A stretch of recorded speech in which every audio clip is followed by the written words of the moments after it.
24 জুলাই আগস্টে সংগঠিত মানবতা বিরোধী অপরাধের মামলায় আওয়ামী লীগের সভাপতিমণ্ডলীর সদস্য কামরুল ইসলাম ও ওয়ার্কার্স পার্টির সভাপতি রাশেদ খান মেননের বিরুদ্ধে অভিযোগ গঠনের বিষয়ে শুনানি আজ।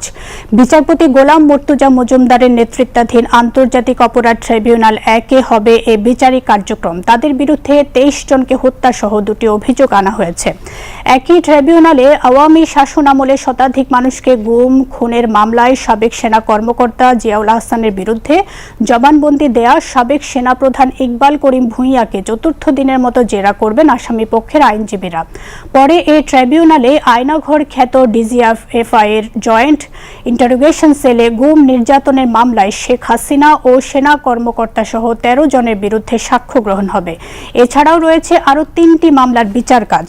অন্যদিকে ট্রাইব্যুনাল 2-এ জুলাইয়ের মানবতা বিরোধী অপরাধ মামলায় ওবায়দুল কাদের সহ আওয়ামী লীগ ও দলটির সহযোগী সংগঠনের শীর্ষ 7 নেতার বিরুদ্ধে সাক্ষ্য নেওয়া হবে। এছাড়াও এই ট্রাইব্যুনালে আরও একটি মামলার কার্যক্রম হবার কথা রয়েছে।